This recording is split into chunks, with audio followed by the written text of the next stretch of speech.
दोस्तों, एक खूबसूरत महिला दौड़ते हुए बस में चढ़ती है। उसी बस में दो जवान लड़के बैठे होते हैं। उन्हीं की बगल में एक सीट खाली होती है। वो महिला उस सीट पर नहीं बैठती, वहीं पर खड़ी हो जाती है। शायद वो उनके पास बैठने में सुरक्षित फील नहीं करती होगी, क्योंकि दोनों लड़के जवान थे। तभी उनमें से एक लड़का उसे बैठने के लिए आग्रह करता है। वो बैठने से मना कर देती है। उस महिला की नज़र पीछे एक सीट पर पड़ती है, जो 75 वर्षीय बुजुर्ग के बगल में होती है। दोस्तों, वो महिला बगैर झिझक के उस सीट पर जाकर बैठ जाती है। शायद उस उम्रदराज व्यक्ति के पास बैठने में वो अपने आप को सुरक्षित महसूस करती होगी। दोस्तों, बस चल पड़ती है और करीब 15 मिनट के बाद वो महिला उस बुजुर्ग का कड़े शब्दों में विरोध करने लगती है, उसे भला बुरा कहने लगती है। तभी आसपास की जो सवारी बैठी थी वो उससे पूछ बैठते हैं कि क्या हुआ। महिला कहती है कि इन्होंने मुझे गलत तरीके से टच किया। उनमें से एक दो सवारी कहती है कि इनकी उम्र तो देखो, इस उम्र में भला ये किसी को गलत तरीके से टच कैसे कर सकते हैं। शायद गलती से इनका हाथ तुम्हारे टच हो गया होगा। तभी महिला कहती है कि इन्होंने एक बार नहीं बल्कि 2-3 बार मुझे टच किया है। दोस्तों, मामले को बढ़ता देख बस का ड्राइवर पास ही लगते पुलिस थाने में ले जाकर बस को खड़ी कर देता है। जब पुलिस इस मामले की तहकीकात करती है तो उन्हें पता चलता है कि वाकई में ही उस बुजुर्ग ने उस महिला को गलत नीयत से टच किया था।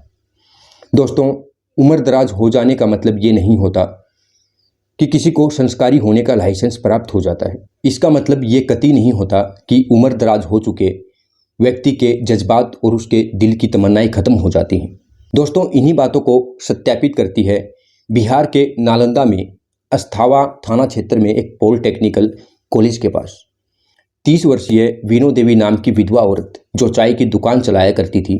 उसकी चाय की दुकान पर अक्सर 4 बुजुर्ग, जो चारों के चारों दोस्त होते हैं, जिनकी आयु भी 65 से लेकर 75 वर्ष के बीच होती है, उसकी चाय की दुकान पर अक्सर बैठकर घंटों आपस में बातें करते। जो वीनो देवी थी वो भी बहुत ज़्यादा खुले विचारों की थी। तो एक दिन वो उन चारों बुजुर्गों के साथ शरारत भरा मजाक कर देती है। उस मजाक को सुनते ही उन चारों को अपनी जवानी के दिन याद आने लगते हैं।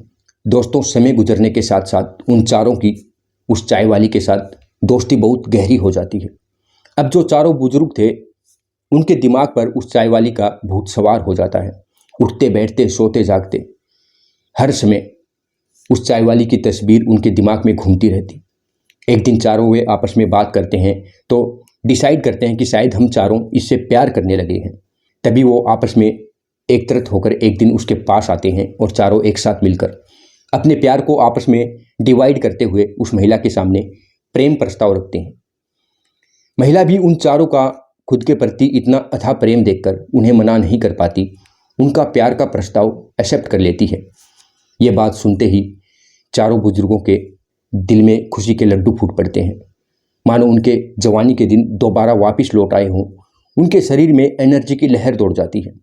दोस्तों, अब वे ज़्यादातर समय उसकी चाय की दुकान पर बिताने लगते, उसके साथ घंटों बातें करते। मगर उनके दिमाग में एक चूल थी। जिस तमन्ना को पूरी करने के लिए उन्होंने उसको प्यार का इजहार किया था, वो अभी पूरी नहीं हुई थी। तभी एक दिन वो चारों मिलकर उससे कहते हैं कि हम तुम्हारे प्यार में आगे बढ़ना चाहते हैं। तो महिला भी मुस्कुराते हुए खूबसूरत अंदाज में उनसे कहती है कि तुमने मुझसे प्यार में आगे बढ़ने के लिए कहा ही कब, मैं तो कब की तैयार थी।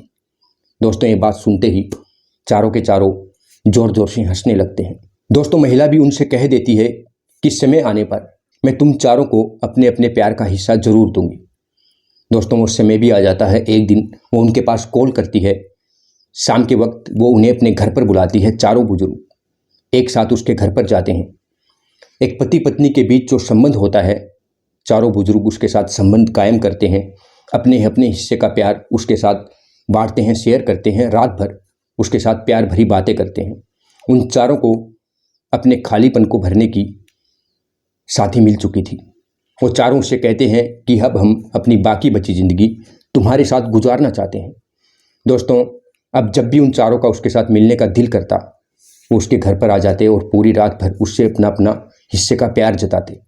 ऐसे ही 2 महीने गुजर जाते हैं। 2 महीने गुजर जाने के बाद उस महिला की लाइफ में एक नए इंसान की एंट्री होती है। 70 वर्षीय तृप्ति शर्मा नाम का एक बुजुर्ग उसकी दुकान पर चाय पीने के लिए आता है। महिला उसके साथ भी उसी अंदाज में बात करती है जिस अंदाज में वो और कस्टमरों के साथ बातें किया करती थी। उसके साथ भी वो मजाक कर देती है। उसकी खूबसूरती को देख, उसकी प्यार भरी अदाओं को देख तृप्ति शर्मा भी उस पर अपना दिल हार जाता है और एक दिन उसके सामने अपना प्यार का प्रस्ताव रख देता है। महिला उसको भी मना नहीं कर पाती, उसके प्यार को भी एक्सेप्ट कर लेती है। दोस्तों, अब उस महिला को एक नया प्यार करने वाला मिल जाता है तो अपने पहले वाले चारों प्रेमियों को वो समय कम देने लगती है। उन चारों को ये बात खटकने लगती है तो एक दिन वो अपनी इस बात को लेकर हाई कमान के सामने प्रेजेंट होते हैं। उस महिला से कहते हैं कि हमारे प्यार में ऐसी क्या कमी रह गई थी जो तुमने इसको अपने मुंह से लगा लिया। दोस्तों, अब एक तरफ बहुमत ज़्यादा होता है तो एक तरफ कम होता है। महिला का वोट भी उसी तरफ जाता है जिस तरफ ज़्यादा बहुमत था। वो उन चारों से कह देती है, ठीक है, मैं तुम्हारे साथ हूँ, मगर उसको कैसे रास्ते से हटाना है, क्या करना है, वो तुम जानो। दोस्तों, वो उस महिला के साथ मिलकर एक प्लान बनाते हैं। प्लान के तहत विनो देवी तृप्ति शर्मा को कॉल करती है और कहती है कि मैं तुमसे मिलना चाहती हूँ, वो भी एकांत जगह पर। यह बात सुनते ही तृप्ति शर्मा के दिल के अरमान जाग जाते हैं। वर्षों से जो उसके दिल में इच्छाएं दबी पड़ी थी, उन इच्छाओं को पंख लग जाते हैं। दोस्तों, वो बहुत ज़्यादा खुश होता है। उसके बताए हुए समय पर उस जगह पर वो समय से पहुंच जाता है और देखता है कि उस महिला के पास पहले ही 4 बुजुर्ग खड़े हैं। उन चारों को देखते ही उसे अपने अरमान पूरा होते हुए नजर नहीं आते। वो मायूस हो जाता है। तभी वो चारों बुजुर्ग उससे पूछ बैठते हैं कि भाई साहब, तुमने गलत जगह पर एंट्री ली है। इस महिला के साथ हम पहले से ही एंगेज हैं, ये हमारे साथ है, तुम्हें इसे छोड़ना पड़ेगा। उनकी ये बात सुनते ही तृप्ति शर्मा उनका कड़े शब्दों में विरोध करता है। कहता है कि चाहे मुझे अपनी जान देनी पड़े, मगर मैं इसको नहीं छोड़ सकता। दोस्तों, उन चारों की आपस में तीखी बहस होती है। इसी दौरान चारों मिलके उसको मार देते हैं और पास पड़े पत्थर से उसके चेहरे को बिगाड़ देते हैं। पॉलिटेक्निकल कॉलेज के पास ही एक मकान की निर्माणाधीन बिल्डिंग थी, उसी बिल्डिंग में पानी की टंकी में उसे डाल देते हैं। जब तृप्ति शर्मा अपने घर नहीं पहुंच पाते तो उसका बेटा उसे हर जगह तलाश करता है। तलाश करने के बाद भी जब वो नहीं मिलता तो पुलिस में एक एफआईआर दर्ज करवाता है। पुलिस जांच पड़ताल करती है, पुलिस को भी उसका पिता नहीं मिल पाता। करीब 5-7 दिन गुजर जाने के बाद उसी मकान में मजदूर आते हैं अपना काम करने के लिए। जब वो पानी की टंकी के पास जाते हैं तो देखते हैं कि उसमें कोई लाश तर रही है, तो पुलिस को कॉल करते हैं। पुलिस जब उस लाश को देखती है तो वो पहचान जाती है, ये तो उसी बुजुर्ग की लाश है जिसके बेटे ने कुछ दिन पहले एफआईआर दर्ज करवाई थी।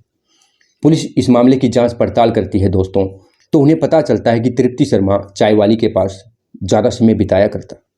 उसे जांच पड़ताल करती है तो उन्हें कोई संतुष्टिजनक जवाब नहीं मिलता, पर पुलिस का शक उसी महिला पर होता है।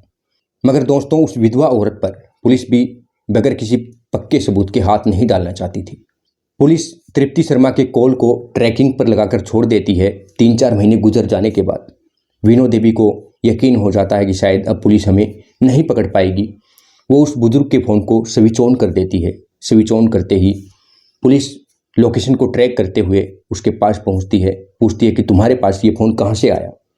तो वो कह देती है कि मुझे ये फ़ोन रास्ते में पड़ा हुआ मिला था। दोस्तों, पुलिस इस बात से सहमत नहीं होती। जब उसके साथ सख्ती से पेश आती है तो वो सारा वाक्य पुलिस के सामने खोल कर रख देती है। जब उन चारों बुजुर्गों के परिवार वालों को पता चलता है कि ये इस चाय वाली के साथ प्यार में थे, वो भी इस उम्र में, तो वो बहुत ज़्यादा शर्मिंदगी महसूस करते हैं। ऐसे ही तृप्ति शर्मा का बेटा भी शर्मिंदगी महसूस करता है कि इस उम्र में प्यार के चक्कर में पड़ के मेरे पिता ने जान गंवा दी।